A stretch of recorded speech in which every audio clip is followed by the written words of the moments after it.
Dalam rangka memperingati perayaan Hari Ulang Tahun Republik Indonesia ke-76, Stipan Channel mengundang seorang Soekarno sejati.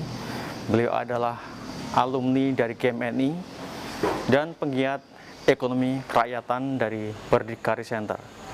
Beliau adalah Bapak Teguh Budiono, terkenal dengan sebutan Soekarno KW3. Kali ini dalam acara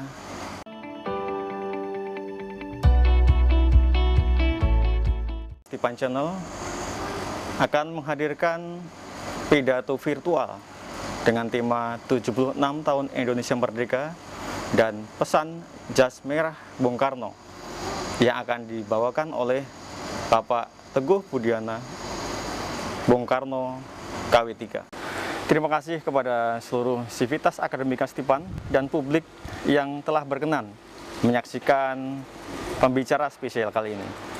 Selamat mengikuti. Assalamualaikum warahmatullahi wabarakatuh. Merdeka! Saudara-saudara sebangsa dan setanah air, syukur alhamdulillah kita panjatkan kepada Tuhan Yang Maha Esa, karena saat ini kita memperingati proklamasi kemerdekaan negara kita tercinta, Republik Indonesia yang ke-76. Kita bersyukur karena negara kita masih tegak berdiri dengan kokoh. Negara kita masih negara kesatuan Republik Indonesia. Negara kita masih negara yang berdasarkan Pancasila dan Undang-Undang Dasar 1945 sebagai landasan konstitusionalnya. Kalau saat ini kita masih berdiri kokoh sebagai suatu negara kesatuan, dan kalau kita tengok ke belakang, bukan berarti bahwa sejak proklamasi tidak ada hambatan atau cobaan. Sejak proklamasi kemerdekaan kita, tanggal 17 Agustus 1945, kita mengalami cobaan yang tidak ringan. Masuknya tentara Belanda membonceng sekutu yang ingin menjajah negara kita, dan itu kita tunjukkan semangat patriotisme nasionalisme kita dengan peristiwa 10 November di Surabaya. Kemudian gangguan dengan peristiwa agresi Belanda di tahun 1947 dan tahun 1948. Dari dalam negeri kita sendiri, kita menghadapi gangguan dengan adanya pemberontakan PKI yang dipimpin oleh Musso. Kemudian disusul tahun 50-an, pemberontakan DITI, Permesta, PRRI, dan di tahun 1965 ada peristiwa G30S PKI. Juga akibat kita menggunakan Undang-Undang Dasar sementara tahun 1950, kabinet berkali-kali harus berganti dan pemerintahan negara kita tidak stabil. Masih ada lagi, setelah kita berhasil menyelenggarakan pemilu tahun 1955, konstituante hasil pemilu ternyata tidak mampu menjalankan tugasnya untuk menyusun Undang-Undang Dasar. Saat itu kita masih menggunakan Undang-Undang Dasar sementara. Kebuntuan konstitusi untuk membentuk dan menyusun Undang-Undang Dasar ini yang menjadi pertimbangan dikeluarkannya Dekret Presiden tanggal 5 Juli 1959 oleh Presiden Soekarno, yang isinya adalah kembali ke Undang-Undang Dasar 1945. Sungguh perjalanan negara kita sangat penuh onak dan duri. Tapi Allah Subhanahu wa Ta'ala telah melindungi bangsa dan negara kita sehingga NKRI masih tegak berdiri. Dan berdiri dengan kokoh untuk mengemban tugas mewujudkan cita-cita bangsa, yakni terwujudkan masyarakat yang adil dan makmur. Dan kita saat ini memperingati hari ulang tahun kemerdekaan Republik Indonesia yang diproklamasikan pada tanggal 17 Agustus tahun 1945. Saudara-saudara sekalian, memperingati proklamasi Republik Indonesia yang ke-76 ini, kita mencatat bahwa jembatan yang kita lalui ini tampaknya masih sangat panjang untuk sampai ke ujung jembatan, yakni masyarakat yang adil dan makmur seperti diamanatkan dalam pembukaan Undang-Undang Dasar 1945. Cobaan yang dihadapi oleh bangsa Indonesia belum terhenti seperti yang saya sebutkan di atas tadi. Kita masih melihat, saya terpaksa terdiam sejenak. Kenapa, saudara-saudara? Meskipun saat ini negara kita sudah maju, kita sudah membangun infrastruktur yang tidak hanya di Jawa, tetapi di luar Jawa, sebagai wujud pemerataan pembangunan di negara kita. Tetapi suatu kenyataan bahwa masih banyak rakyat Indonesia yang miskin, yakni sekitar 27 juta. Mereka adalah bagian dari bangsa kita yang belum menikmati arti dan hakikat kemerdekaan yang telah kita rebut dan kita pertahankan. Mereka adalah juga belum ikut dalam proses produksi yang ada dan juga menikmati hasil kemerdekaan. Ini adalah tantangan bagi kita semua. Juga masih terdapat adanya jurang yang sangat dalam antara sebagian kecil orang yang memiliki dan menguasai aset yang sangat besar, dan di sisi lain sebagian besar rakyat hidup di bawah garis kemiskinan. Hal lain yang perlu kita catat adalah bahwa saat ini keberadaan Pancasila sebagai dasar negara juga mengalami gangguan nyata. Disinyalir, saudara-saudara, masuknya ideologi yang tidak sesuai dengan Pancasila. Bukan hanya ideologi ekonomi, tapi juga ideologi politik. Kita tidak menutup mata bahwa yang harus kita waspadai bukan hanya negara-negara yang tetap menginginkan menguasai negara kita melalui bidang politik dan ekonomi, tetapi adanya sekelompok warga negara yang keblinger, saudara-saudara, dan mencoba memasukkan ideologi yang akan memecah persatuan dan kesatuan bangsa kita.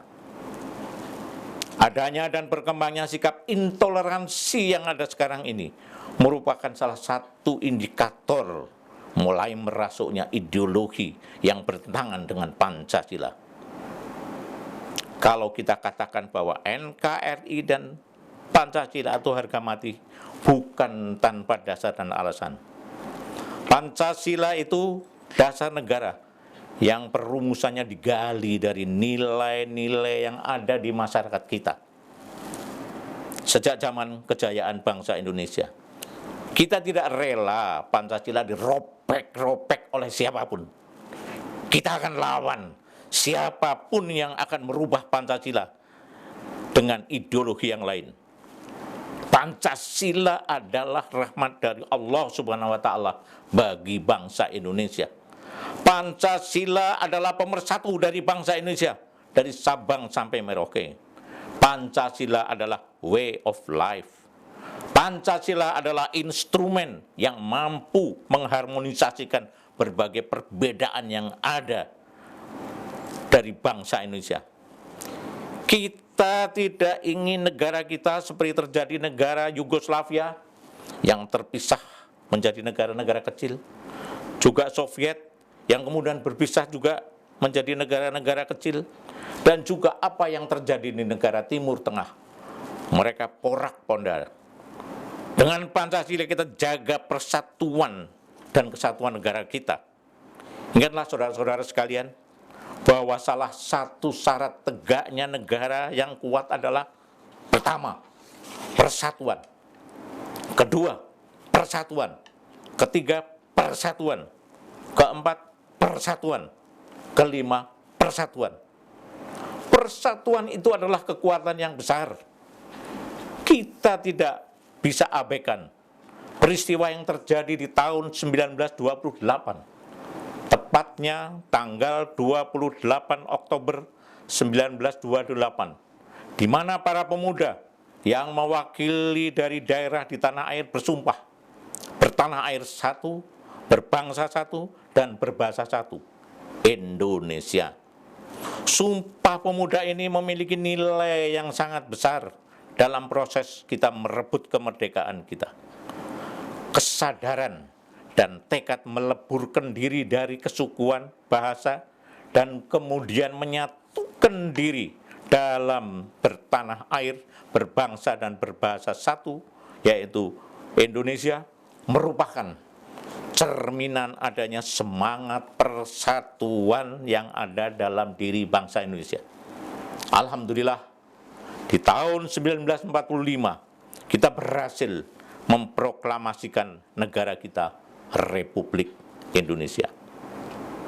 Persatuan itu sendiri, saudara-saudara, bukan hanya persatuan bangsa, tetapi persatuan dalam tekad, persatuan dalam cita-cita, persatuan dalam bertindak, dan persatuan dalam segala hal dengan tujuan mewujudkan yang sama, yakni masyarakat yang adil dan makmur yang berkeadilan.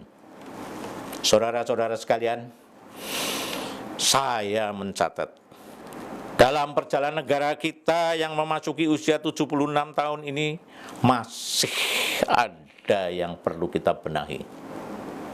Pertama adalah nation and character building. Sudah lebih dari 5 dekade kita mengabaikan pentingnya nation and character building, pembangunan bangsa dan karakter bangsa. Mari kita lihat negara yang maju, mereka juga membangun bangsa dan karakternya. Jepang maju karena memiliki semangat membangun bangsa mereka. Mereka tanamkan nasionalisme yang sangat tinggi. Jepang menanamkan rasa cinta kepada bangsa dan negara, ditambah dengan karakter yang telah tertanam beratus tahun kepada generasi penerusnya sejak anak-anak, yakni semangat Bushido. Kita ingat tahun 1905 Jepang dengan kekuatannya berhasil mengalahkan Rusia, dan ini menjadi pemicu dari bangsa Indonesia juga saat itu untuk tegak bahwa kita juga harus mampu mengalahkan penjajah saat itu. Dan kita ingat mulai lahirnya Budi Utomo tahun 1908. Saudara-saudara sekalian, bukan hanya Jepang, negara lain yang maju seperti Amerika Serikat dan juga negara-negara lainnya, mereka juga sangat concern dan committed untuk membangun bangsa dan karakternya. Inilah yang menjadi basis dari mereka menjadi negara yang besar dan maju, dan mereka selalu mengedepankan untuk selalu tetap di depan berkat adanya nation and character building yang mereka bangun. Kita lihat sekarang ini Cina sebagai negara yang adidaya, yang saat ini boleh dikata adalah yang terdepan dalam teknologi dan segala hal. Mereka juga telah membangun negaranya sehingga maju dengan adanya membangun bangsa dan karakter yang mereka punyai. Untuk itulah saya sampaikan kepada saudara-saudara sekalian bahwa masalah nation and character building harus menjadi perhatian kita di masa mendatang. Saya juga ingatkan kembali dengan aspek membangun karakter adalah aspek mental. Presiden Soekarno dalam pendidikannya politik di tahun 1948 dalam rangka muhibah ke wilayah Sumatera, di setiap kesempatan selalu menekankan pentingnya aspek mental. Beliau sangat sering di berbagai kesempatan menceritakan tentang dialog seorang filsuf Tiongkok kuno dengan muridnya. Jadi dialognya kira-kira seperti ini. Sang murid bertanya, "Ya guru, apa syarat tegaknya suatu negara yang kuat?" Sang guru menjawab, "Ada 3 syarat, saudara."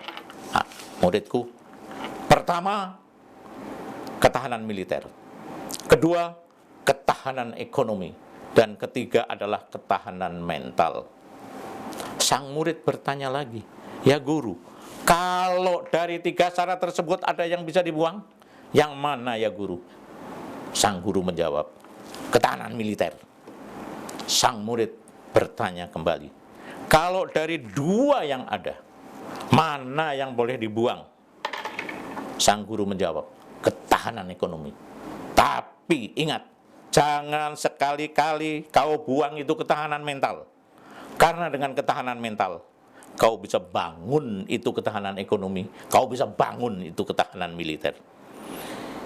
Itulah mengapa pada hari ini saya juga ingatkan perlunya ketahanan mental harus menjadi prioritas untuk dibangun sebagai bagian dalam nation and character building. Revolusi mental yang dicanangkan tahun 2014 oleh Capres Jokowi sangatlah pas.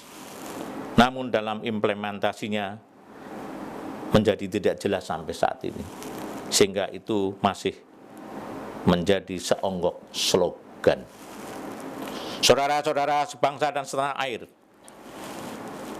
yang kedua yang perlu perhatian kita dalam perjalanan kita membangun bangsa dan negara adalah adanya perkembangan teknologi, terutama teknologi informasi. Ini seperti pisau bermata dua. Pada satu sisi akan menjadi unsur pemercepat dalam pembangunan, tetapi di sisi lain itu akan menjadi pisau yang sangat tajam yang dapat melukai kita sendiri. Kalau dulu globalisasi dikatakan sebagai kondisi negara tanpa batas, borderless. Tapi dengan teknologi yang baru, dengan teknologi informasi, bukan lagi tanpa batas. Sekarang ini bahkan hubungan antar negara sudah masuk ke ruang yang paling pribadi dari kita, kamar tidur. Melalui peralatan yang namanya smartphone, seorang bisa melihat dan berkomunikasi atau seperti berada di negara lain. Aspek dalam kehidupan kita pun seperti ekonomi, sosial, politik, dan budaya, dan sebagainya, dengan mudah diakses dengan teknologi yang ada saat ini. Kita sekarang dapat melihat apa yang terjadi di luar negeri pada saat yang sama, cukup dengan melalui suatu benda yang besarnya cuma sebesar telapak tangan kita yang namanya smartphone. Bahkan pornografi dengan mudah menembus di mana-mana. Di tangan yang seseorang yang bijak, smartphone ataupun peralatan canggih akan menjadi suatu yang positif. Akan tetapi, di tangan seseorang yang tidak memiliki kebijakan, tidak memiliki kematangan jiwa, maka smartphone akan menjadi bom waktu yang dapat membunuh dirinya sendiri. Ketiga, yang perlu dicatat adalah di bidang ekonomi. Kita tidak perlu mengungkiri bahwa saat ini sepenuhnya kita sudah masuk dalam liberalisasi di dalam bidang perekonomian, yang intinya adalah persaingan. Siapapun yang memiliki daya saing yang tinggi akan memenangkan pertempuran di bidang ekonomi. Kita lihat negara maju berlomba untuk mengembangkan teknologi agar dapat berperan dominan atau menguasai sumber daya ekonomi di dunia ini. Implikasi yang kita lihat adanya negara-negara maju yang kaya dan negara-negara yang miskin. Terjadi suatu gap atau celah yang sangat lebar antara negara besar yang maju dengan negara-negara yang tertinggal. yang semuanya ini menunjukkan bahwa adanya ketidakadilan dalam menggunakan aset yang ada di dunia ini. Saudara-saudara sekalian, masih banyak lagi permasalahan ataupun aspek yang perlu menjadi perhatian kita di depan. Di antara ataupun tantangan ke depan ini telah menggugah kita akan pentingnya menengok kembali pada Trisakti. Kita tergelitik untuk membuka kembali Trisakti untuk dapat diimplementasikan. Saya kira saudara-saudara ingat Trisakti, yakni berdikari di bidang ekonomi, berdaulat di bidang politik, dan berkepribadian di bidang kebudayaan. 3 pilar ini sangat penting dalam kita membangun serta mengisi kemerdekaan kita yang telah kita raih ini. Di bidang ekonomi, kita memang harus berdikari. Tetapi kita tidak berarti berpikir sempit. Kita harus sadar dalam membangun ekonomi dan sesuai dengan kondisi kita, tidak mungkin kita lakukan sendiri. Tapi intinya bagaimana berdikari ini adalah upaya untuk memaksimalisasi semua potensi ekonomi yang ada di negara kita. Kita memiliki tanah yang luas dan subur. Kita dulu mempunyai hutan yang luas dan kekayaan hayati yang sangat luar biasa. Kita punya tenaga. Hari ini kita mempunyai 270 juta penduduk. Ini adalah juga kekayaan, meskipun kondisinya berlatar pendidikan yang berbeda. Salah satu yang perlu kita perhatikan dalam berdikari di bidang ekonomi adalah berdikari di bidang pangan. Hari ini kita masih belum berdaulat di bidang pangan. Presiden Soekarno dalam peletakan batu pertama Fakultas Pertanian Universitas Indonesia di Bogor yang sekarang menjadi IPB University mengatakan bahwa masalah pangan adalah soal mati hidupnya suatu bangsa. Kita tengok, kita belum sepenuhnya mampu memberi atau menyediakan cukup pangan yang kita butuhkan. Kita masih impor beras, kita masih impor daging sapi, kita masih impor susu, dan jenis pangan lainnya. Bahkan singkong pun untuk keperluan industri kita harus impor. Kacang tanah pun kita impor. Ini yang harus menjadi tantangan kita. Cina dengan kemajuan dan upayanya telah mampu memberi makan 1,5 miliar penduduknya.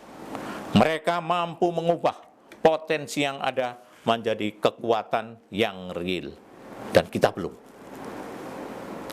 Kemudian berdaulat di bidang politik. Meskipun belum sepenuhnya kita harapkan, khususnya di bidang luar negeri, kita telah tunjukkan bahwa Indonesia sebagai salah satu leader negara non-blok telah mampu secara konsisten mempertahankan sikap politik yang bebas dan aktif. Keberhasilan Indonesia untuk meredam konflik antar negara merupakan wujud peran Indonesia. Tentunya kita ingat, kita berhasil menyelenggarakan konferensi Asia Afrika pada bulan April tahun 1955 yang menghasilkan Dasar-Sila Bandung. Konferensi Asia Afrika ini telah mampu menggerakkan negara-negara di Afrika, Asia, dan Amerika Latin yang saat itu mereka bangkit untuk melawan penjajah dan mereka memperoleh kemerdekaan. Mungkin banyak di negara kita, terutama generasi muda, lupa dengan konferensi Asia Afrika ini. Tetapi berbagai bangsa di Afrika atau Amerika Latin, mereka sangat ingat dan menganggap konferensi Asia Afrika punya peran yang sangat besar, menyadarkan mereka untuk berjuang memerdekakan diri. Saudara-saudara sekalian, selanjutnya kita bicara berkepribadian dalam kebudayaan.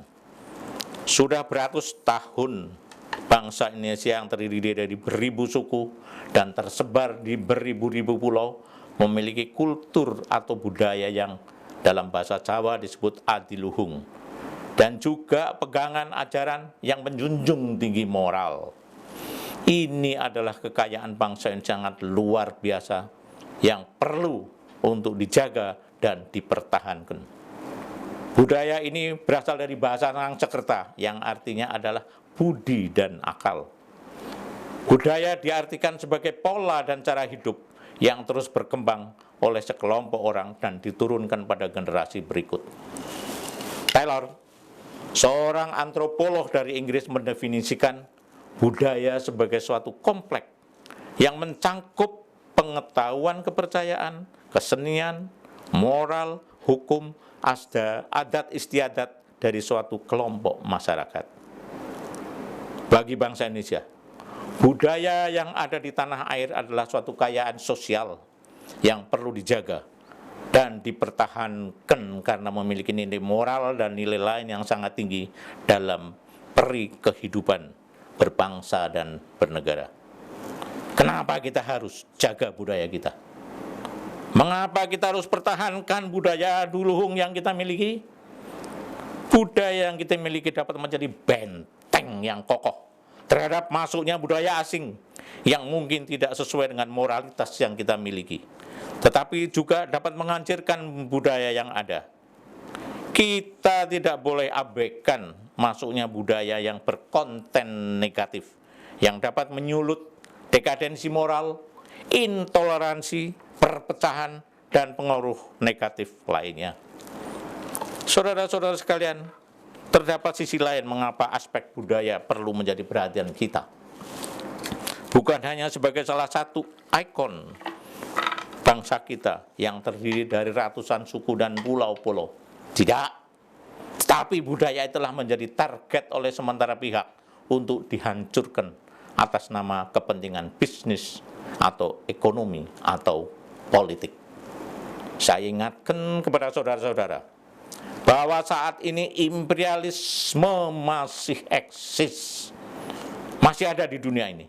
Imperialisme dan kapitalisme adalah saudara kandung. Harus kita sadari bahwa kita tidak bisa memahami imperialisme hanya sebagai sistem pengendalian dan eksploitasi ekonomi dan militer saja. Mereka juga melakukan langkah untuk mendominasi kultural atau budaya sebagai dimensi integral dari sistem eksploitasi global yang berkesinambungan. Imperialisme budaya telah menerapkan, baik dalam bentuk tradisional maupun modern, sebagai penetrasi dan dominasi sistemik terhadap kebudayaan dan kehidupan kelas masyarakat untuk membentuk tata nilai kehidupan, perilaku, institusi, dan jati diri rakyat yang ditindas agar memenuhi kepentingan kelas para penjajah. James Petras, seorang penulis dari Amerika Serikat, dalam bukunya Cultural Imperialism in the Late 20th Century yang ditulis tahun 2000, mengatakan bahwa budaya telah digunakan oleh imperialis untuk tujuan politik dan ekonominya. Kita ingat, dan saya katakan tadi, imperialisme masih hidup sampai saat ini. Negara seperti Amerika Serikat, dengan tujuan ekonomi, mereka mengekspor komoditas hiburan atau entertainment dengan tujuan kepentingan ekonomi dan politik mereka. Demikian juga negara-negara industri maju lainnya. Intinya, mereka mengekspor budaya dan penetrasi budaya ditujukan untuk memisahkan rakyat dari akar budaya dan solidaritas tradisionalnya. Ini sangat berbahaya. Mereka para imperialis berusaha menguasai pasar untuk komoditi budayanya dan membangun hegemoni dengan cara merusak dan memandulkan kesadaran rakyat suatu negara. Dengan berbagai cara, mereka menggunakan mass media serta instrumen lain yang menciptakan terjadinya perubahan kebutuhan melalui kampanye besar-besaran. Selain itu, mereka juga berusaha mengembangkan sikap individualisme dari anggota masyarakat. Siapa yang utama menjadi target? Generasi muda. Mereka menjadi kelompok sasaran yang paling rentan dan sangat mudah untuk digarap. Melalui penetrasi budaya dan politik, digarap sedemikian rupa, agar bukan hanya mereka berperilaku konsumtif atas produk-produk negara kapitalis, yang memang mereka hidup dari industri, tetapi juga memanipulasi sifat memberontak yang dimiliki para pemuda melalui media massa atau media sosial.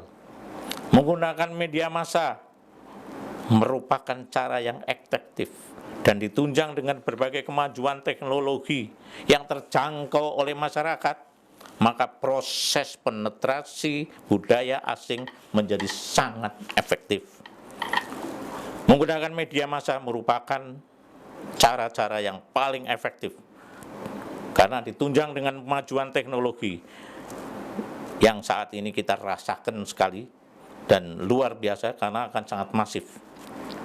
Saat ini dengan kasat mata kita bisa melihat bagaimana proses penetrasi budaya yang bertentangan dengan nilai-nilai budaya bangsa sedang berlangsung secara masif.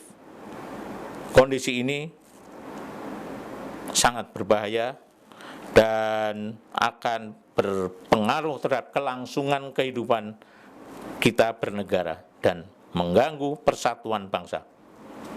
Kita merasakan dengan masuknya nilai-nilai barat seolah telah merusak etika dan tata krama yang sebelumnya menjadi nilai-nilai budaya bangsa kita.